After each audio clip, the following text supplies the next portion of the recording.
بسم اللہ الرحمن الرحیم نحمدہ ونصلی علی رسولہ الکریم اما بعد۔ محترم دوستوں اور بزرگوں، رمضان سے پہلے میں نے آپ حضرات کے سامنے کئی مجلسوں میں خواب کے متعلق جو شرعی تعلیمات ہے وہ ذکر کی۔ رمضان میں چونکہ خاص مناسبت رمضان سے تھی، اس لیے اس تعلق سے 3-4 جمعوں پر وہ مضمون ذکر کیا گیا۔ ہماری کتابوں کے اندر ایک بہت اہم ترین کتاب ہے حدیث کی کتاب مشکوٰۃ شریف، اسی کی ترتیب سے آپ حضرات کے سامنے مختلف تعلیمات شریعت کی ذکر کر رہا تھا۔ اس مشکوٰۃ شریف کے اندر خواب کا جہاں بیان آیا ہے، رسول اللہ صلی اللہ علیہ وسلم نے خواب کے سلسلے میں جو تعلیمات ذکر فرمائی ہے، اس کے بعد ایک اور بڑا ٹاپک شروع ہوتا ہے جس کو شریعت میں آداب کہتے ہیں۔ اس آداب کے ماتحت، اس باب کے ماتحت ہماری تہذیب بھی ذکر کی جائے گی۔ اسلام میں کیا تہذیب ہے، اٹھنا بیٹھنا کھانا پینا کس طرح سے ہوتا ہے، اسی طرح ظاہری اور باطنی اخلاق کا بھی اس میں بیان ذکر کیا جاتا ہے۔ کتاب الآداب میں سب سے پہلے مشکوٰۃ کے مصنف نے جو چیز ذکر کی ہے وہ ہے سلام کے متعلق۔ مسلمان دوسرے مسلمان سے ملے تو ملنے کا طریقہ کیا ہو، سلام کرنے کا طرز کیا ہو۔ اس کو ہم اپنی زبان کے اندر تہذیب کہتے ہیں، سنسکرتی، کلچر۔ ہر قوم کے اٹھنے بیٹھنے کا اپنا ایک کلچر ہے، ان کی ایک سنسکرتی ہے۔ ہر ایک قوم اپنی ایک خاص انداز کے ساتھ اٹھتی ہے، بیٹھتی ہے، دوسروں کے ساتھ ملتی ہے۔ اسلام نے بھی ہم کو سکھلایا کہ تم کسی دوسرے کے ساتھ ملو تو کس انداز سے تم کو ملنا چاہیے، اور اس کو شریعت کا حصہ بنایا گیا۔ یہی وجہ ہے کہ رسول اللہ صلی اللہ علیہ وسلم نے اپنی تعلیمات میں جہاں نماز، روزے، زکوٰۃ، حج سکھلائے، وہیں آپ صلی اللہ علیہ وسلم نے ہم کو معاشرت و ایک دوسرے کے ساتھ رہن سہن بھی سکھلایا۔ آپ کسی دوسرے سے کس طرح سے ملیں، یہ شریعت کا حصہ ہے۔ الٹپ اپنے ارادے سے، اپنی چاہت سے آپ جیسا چاہیں کسی کے ساتھ ملیں، شریعت اس کی اجازت نہیں دیتی۔ اگر دنیا والے اپنی سنسکرتی کو مضبوطی کے ساتھ پکڑے ہوئے ہیں تو اسلام چاہتا ہے کہ مسلمان اسلام کی تہذیب کو مضبوطی کے ساتھ پکڑے۔ آپ غیروں کے طرز کے متعلق دوسرے سے ملاقات نہیں کر سکتے۔ اگر ملاقات کریں گے تو تہذیب اسلامی کے خلاف ہوگا، اسلام کی چاہت کے خلاف ہوگا، رسول اللہ صلی اللہ علیہ وسلم کی ادا کے خلاف ہوگا۔ اور جیسے نماز میں آپ خلاف ورزی کرتے ہیں وہ ناپسندیدہ ہے، ویسے ہی دوسرے سے ملنے جلنے میں آپ خلاف شریعت کوئی طریقہ اپنائیں، شریعت میں وہ بھی ویسا ہی ناپسندیدہ ہے۔ ہم لوگوں نے یہ سمجھ رکھا ہے کہ شریعت فقط نماز، روزے اور عبادت کی حد تک محدود ہے، حالانکہ ایسا نہیں ہے۔ آج دشمنان اسلام جو ہے وہ ہمارے ذہن میں یہی پلانے کی کوشش کر رہے ہیں کہ تمہاری شریعت کی رہنمائی فقط تمہاری نماز کی حد تک، تمہارے روزے کی حد تک، وہاں کوئی مسئلے میں الجھو تو شریعت سے پوچھو، باقی ملنا کیسے ہے، رہن سہن، پہننا، وضع قطع وغیرہ کیسا ہے، وہ سب تو زمانے کے مطابق چلے گا۔ یہ دشمنان اسلام کا ایک بہت بڑا ہتھ کنڈا ہے، اور اس بہاؤ میں بعض مسلمان آ بھی گئے ہیں۔ آپ نے دیکھا ہوگا عرب کے اندر، مصر کے اندر بہت سے مسلمان ہیں لیکن داڑھی نہیں رکھتے، ان کی اتنی مختصر سی داڑھی رہتی۔ ان کو کہا جاتا ہے کہ رسول اللہ صلی اللہ علیہ وسلم کی یہ سنت ہے، تو ان کا کہنا یہ ہے کہ وہ آپ صلی اللہ علیہ وسلم کے زمانے میں ایک خاص کلچر تھا، اور کلچر زمانے کے بدلنے سے بدلتے رہتا ہے، تو اس زمانے کا کلچر تب آپ صلی اللہ علیہ وسلم کے پاس تھا، آج زمانہ بدل گیا تو آج تہذیب و سنسکرتی بدل جانی چاہیے۔ یہ وہی بہکاوا ہے جو دشمنان اسلام نے آواز لگائی، اور یہ مسلمان ان کے بہکاوے میں آ گئے۔ ہمارے علماء نے کتابیں تصنیف فرمائی ہے، حضرت شیخ الاسلام حضرت مدنی رحمۃ اللہ علیہ کی ایک مستقل تصنیف ہے جس کا نام ہے داڑھی کا فلسفہ، اور اس میں حضرت نے متعدد آیتوں سے اور حدیث سے ثابت کیا ہے کہ داڑھی رکھنا کوئی سنسکرتی اور زمانے کے ساتھ میل کھانے والا رواج نہیں، یہ رسول اللہ صلی اللہ علیہ وسلم کی سنت ہے، اور داڑھی رکھنا واجب ہے، اسلامی چیز ہے، یہ کوئی تہذیب کے ساتھ تعلق رکھنے والی چیز نہیں۔ اس وقت بھی ہمارے خلاف جو ہم کو اسلام سے ہٹانے کی کوششیں کی جا رہی ہیں، اس میں یہی چیز بتائی جاتی ہے۔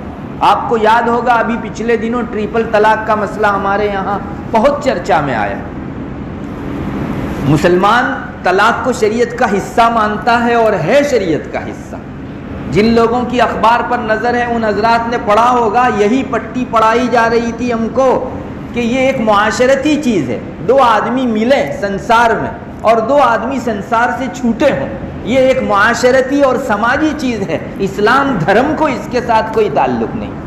تو آپ ایک طلاق کو 3 مانو، 3 طلاق کو 1 مانو، یہ معاشرت میں جیسا چلے گا، عرف رواج اور دھارا جیسا ہوگا اس طرح سے بنایا جائے گا۔ یہ بہت چلایا گیا اور اسی بنیاد کے اوپر تبدیلی بھی کی گئی۔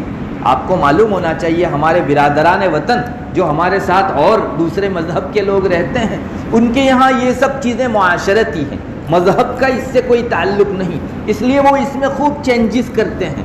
لیکن اسلام کہتا ہے کہ نہیں، نکاح اور طلاق بھی شریعت کا ایسے ہی حصہ ہیں جیسے نماز روزہ شریعت کا حصہ۔ علماء نے لکھا ہے کہ اگر کسی شخص نے اپنی بیوی کو طلاق دی اور کسی مفتی کو فتویٰ پوچھا گیا، اس مفتی نے جواب میں لکھا کہ جی تمہاری بیوی کو طلاق دینے کی وجہ سے طلاق پڑ گئی۔ اب اس طلاق دینے والے کے سامنے وہ فتویٰ پیش کیا گیا، اس نے اس فتوے کے بارے میں کہا کہ میں طلاق ولاق کو نہیں مانتا۔ علماء نے لکھا ہے، فقہ کی کتابوں میں لکھا ہے، اتنا جملہ بولنے کی وجہ سے 50 سال کا آدمی ایک گھڑی میں کافر ہو جائے گا، آن دا اسپوٹ کافر ہو جائے گا۔ 50 سال کی ساری عبادتیں ڈسٹبین میں، اس کی کوئی عبادت قبول نہیں۔ اب نیا اسلام لانا پڑے گا اور اب سے ایک نئی زندگی مسلمان کی شروع ہوگی۔ علماء کا یہ جزیہ یہی بتا رہا ہے کہ طلاق کا انکار کرنا ایسا ہی ہے جیسے نماز کا انکار کرنا۔ نماز کے انکار کی وجہ سے انسان کافر بن جاتا ہے، طلاق کے انکار کی وجہ سے بھی کافر بن جاتا ہے۔ اس لیے یہ بہت غلط چیز ہے جو ہمارے درمیان میں پھیلائی جا رہی ہے کہ یہ طلاق اور نکاح سنسار میں جڑنا اور چھوٹنا یہ معاشرتی اور سماجی چیز ہے، ہرگز نہیں، یہ بھی شرعی چیز ہے اور ایسے ہی شرعی چیز ہے جیسے نماز روزہ شرعی چیز ہے۔ اس کو ہمارے ذہن میں بٹھا لینا چاہیے۔ ارے یہ لوگ تو چاہ رہے ہیں کہ تمہاری نماز کو بھی ایک معاشرتی چیز بنا دیں۔ جن لوگوں کی اخبار پر نگاہ ہے، میں نے تو خود اپنی آنکھوں سے اخبار میں کچھ 1-2 سال پہلے یہ چیز پڑھی تھی، ان کی جانب سے کہا جا رہا ہے کہ نماز بھی ایک یوگا ہے، جیسے ورزش کروائی جاتی ہے، نماز بھی ایک ورزش ہے۔ اس سے مسلمان کے ذہن میں یہ بات ڈالی جا رہی ہے کہ نماز کوئی خالص شرعی چیز نہیں ہے، آپ کے جسم کے ساتھ دنیاوی جو تہذیب چل رہی ہے اس کا بھی نماز میں دخل ہے۔ پھر آہستہ آہستہ وہ اس کو داخل کریں گے کہ آپ کے سجدے میں تھوڑا چینجز کر لو تو آپ کی کمر کا فلاں درد اچھا ہو جائے گا، پاؤں کا فلاں درد اچھا ہو جائے گا۔ جو مسلمان اس کو ایک مرتبہ تسلیم کر لے گا کہ یہ یوگا کے درجے کی چیز ہے تو پھر وہ چینجز کرنے بھی تیار ہو جائے گا۔ یہ ایک بہت بڑا فتنہ ہے، مسلمان کو اپنے ذہن میں ایک بات بٹھا لینی چاہیے، میری زندگی کی ہر چلت پھرت، رہن سہن، وضاقتہ، ملنا جلنا، نماز روزہ، ساری چیزیں شریعت کا حصہ ہیں۔ میں کسی اور تہذیب کے مطابق اپنی زندگی کو نہیں ڈھال سکتا۔ میں کھانا کیسے کھاؤں گا، مجھے رسول اللہ صلی اللہ علیہ وسلم کی سنت سے سیکھنا پڑے گا۔ مجھے کسی دوسرے کے ساتھ ملاقات کرنی ہے تو میرے ملنے کا انداز کیا ہوگا، یہ بھی شریعت بتلاوے گی۔ اللہ ہمیں معاف فرمائے، ہم لوگ تہذیب و سنسکرتی میں آج ویسٹرن کلچر پر چلے گئے ہیں۔ پشچمی سنسکرتی جو ہے، مغربیت جس کو کہتے ہیں، جو بہت بڑا فتنہ ہے۔ آج کے زمانے میں دونوں قسم کے فتنے ہیں، قدیم فتنے بھی ہیں اور جدید فتنے بھی ہیں۔ جو نئے فتنے ہیں ان میں بہت اہم ترین فتنہ مغربیت کا ہے۔ ہمارا آج کا مسلمان اپنی تہذیب اور رہن سہن کے اعتبار سے پشچمی دیشوں کی سنسکرتی میں رنگ رہا ہے۔ اب وہ سمجھتا ہی نہیں کہ کسی سے ملنے کے موقع پر بھی میری شریعت مجھ کو تعلیم دیتی ہے، جبکہ رسول اللہ صلی اللہ علیہ وسلم نے منع فرمایا کہ تم کسی دوسرے سے ملو تو غیروں کی طرح مت ملا کرو، ان کی طرح مت سلام کیا کرو۔ میں روایت آپ کو سناؤں گا جس میں آپ صلی اللہ علیہ وسلم نے 1400 سال پہلے منع کیا تھا مسلمان دوسرے کے ساتھ ملے تو اسلامی طرز کے اوپر اسے سلام کرنا چاہیے، اور یہ سلام باقاعدہ سکھلایا گیا اسلام میں، السلام علیکم ورحمۃ اللہ وبرکاتہ۔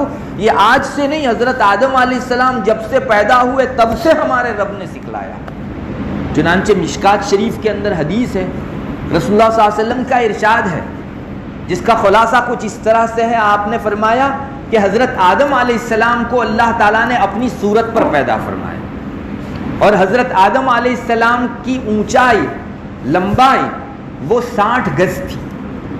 جب حضرت آدم علیہ السلام کو پیدا کیا گیا تو 60 گز حضرت آدم کو لمبا پیدا کیا گیا۔ یہ آدم کا اور انسان کا اصل قد ہے۔ جب حضرت آدم علیہ السلام کو اللہ تعالیٰ نے پیدا فرمایا تو ادھر فرشتوں کی ایک جماعت بیٹھی ہوئی تھی۔ حضرت آدم علیہ السلام کو اللہ تعالیٰ نے فرمایا جاؤ تم اس فرشتوں کی جماعت کے پاس سے گزرو اور انہیں سلام کرو، وہ سلام کا تمہیں جواب دیں گے، یہی تمہارا اور تمہاری جتنی بھی نسلیں چلے گی قیامت تک ان سب کا سلام ہوا کرے۔ چنانچہ حضرت آدم علیہ السلام فرشتوں کی اس جماعت کے پاس سے گزرے اور وہاں حضرت آدم علیہ السلام نے سلام کیا، السلام علیکم۔ فرشتوں نے ان کو جواب دیا السلام علیکم ورحمۃ اللہ، اتنا بڑھایا۔ نبی کریم صلی اللہ علیہ وسلم نے یہ بات بھی ارشاد فرمائی، فرشتوں نے ورحمۃ اللہ بڑھا کر جواب دیا۔ پھر آپ صلی اللہ علیہ وسلم نے فرمایا کہ تم میں سے جو بھی آدمی جنت میں داخل ہوگا وہ حضرت آدم علیہ السلام کی اسی صورت کے اوپر جنت میں داخل ہوگا، اور اس کا قد 60 ذراع ہوگا۔ یہ ایک پوری روایت ہے۔ اس روایت میں نظر ڈالنے سے معلوم ہوتا ہے کہ اسلام نے دوسرے کے ساتھ سلام کرنے کو ہمیں سکھلایا ہے، اور رسول اللہ صلی اللہ علیہ وسلم کی بعثت سے نہیں بلکہ حضرت آدم علیہ السلام کو جب سے پیدا کیا گیا تب سے یہ سلام سکھلایا گیا۔ پھر دنیا میں ملنے اور سلام کرنے کے اور جو طریقے آئے وہ سب دنیا والوں کے گھڑے ہوئے ہیں، اس لیے کہ جب حضرت آدم ہی کو اللہ نے سکھلایا تو باقی کوئی مذہب ایسا نہیں ہو سکتا جو حضرت آدم سے پہلے ہو، سب حضرت آدم کے بعد میں ہوں گے۔ لوگوں نے اپنے اپنے طرز جو ہے اپنا لیے اور دنیا کے اندر چلا دیا۔ آج دنیا کی مختلف قومیں ایک دوسرے کے ساتھ ملتی ہے تو اپنی الگ الگ تہذیب کے ساتھ ملتی ہے، کوئی کیا لفظ بولتا ہے، کوئی کیا لفظ بولتا ہے۔ آج ہمارے یہاں انگریزیت کا بھوت بہت سوار ہے ہم لوگوں پر، اور اس چیز کو ایک جو ہے وہ خاص ادب کی چیز سمجھی جاتی ہے، اور دوسروں کے مقابلے میں اپنا سٹیٹس اپ کرنے اور اپنی بلندی ثابت کرنے کا اس کو نشان مانا جاتا ہے۔ تو آج ایک مسلمان بھی السلام علیکم کے بجائے گڈ ایوننگ، گڈ نائٹ اور گڈ آفٹرنون اور گڈ مارننگ کو جو ہے اہمیت دینے لگا، حالانکہ اسلام منع کرتا ہے۔ آپ کو اجازت نہیں ہے کہ السلام علیکم کے علاوہ اس قسم کے الفاظ بولیں۔ یہ در حقیقت فارسیوں کی جو مجوسی تہذیب تھی اس کا اثر ہے۔ پارسی لوگ جب ملا کرتے تھے رات کو ملتے تھے تو کہتے تھے شب بخیر، وہی گڈ نائٹ اسی کا ترجمہ ہے فارسی میں، اور صبح ملتے تھے تو روز بخیر کہتے تھے، یا نوروز بخیر، ایک خاص ان کی عید کا دن تھا نوروز جس کو ہماری گجراتی میں کہا جاتا تھا، اس دن خاص اس لفظ سے سلام کیا جاتا تھا۔ تو وہ تہذیب انگریزوں نے اپنائی اور وہ پھر مسلمانوں میں آ جا رہی ہے۔ مسلمان کو اجازت نہیں کہ السلام علیکم کے علاوہ کسی اور چیز سے دوسرے کے ساتھ ملے، یہ دوسروں کی تہذیب ہے، اور ہم لوگوں کو بہت غلطی ہوئی ہے۔ ہم لوگ سمجھتے ہیں کہ صرف کسی دوسرے کو ملنے کے موقع پر گڈ نائٹ کہہ دینا اور گڈ مارننگ کہہ دینے سے کیا اثر پڑے گا، ہماری نماز تھوڑی خراب ہوگی، روزے تھوڑے خراب ہوں گے۔ یاد رکھیے ظاہری تہذیب سے دل بنتا ہے، ہمارے دل میں ان کی تہذیب اور سنسکرتی سے انسیت آتی ہے۔ آج آپ نے ملنے کے موقع پر ان کا طرز اپنایا، کل کو لباس بھی ان کا اپنا ہوگا، اور جس کا ظاہر کسی قوم کے درجے میں ہو گیا اس کا باطن بھی اسی قوم کی طرح ہو جائے۔ اور آپ صلی اللہ علیہ وسلم نے منع فرمایا ہے دوسروں کے ملنے کے طریقے مت اپناؤ، سلام میں دوسرے لوگ جو مل کر سلام کرتے ہیں مت اپناؤ طریقے۔ چنانچہ حضرت عبداللہ ابن عمرو ابن العاص رضی اللہ تعالیٰ عنہ کی روایت ہے، رسول اللہ صلی اللہ علیہ وسلم نے اس طرح سے ارشاد فرمایا کہ ہمارے مسلمانوں کی جماعت میں سے وہ نہیں ہے جو دوسروں کی مشابہت اختیار کریں۔ آپ پوری حدیث سنیے، آپ کو اندازہ ہوگا کہ سلام میں جو لوگ دوسروں کے انداز اپناتے ہیں وہ لوگ اسلامی جماعت سے کٹ جانے والے لوگ ہیں۔ آپ صلی اللہ علیہ وسلم نے فرمایا دوسروں سے جو مشابہت اختیار کرے وہ ہمارے مسلمانوں کی جماعت میں سے نہیں ہے۔ پھر آپ نے فرمایا یہودیوں سے بھی مشابہت اختیار مت کرو اور نصرانیوں سے بھی مشابہت اختیار مت کرو۔ تیسرا جملہ آپ نے فرمایا یہودی لوگ انگلیوں سے سلام کرتے ہیں اور نصرانی لوگ، کرسچن لوگ ہتھیلی سے سلام کرتے ہیں۔ ان دونوں طریقوں سے تم لوگ دور بھاگو۔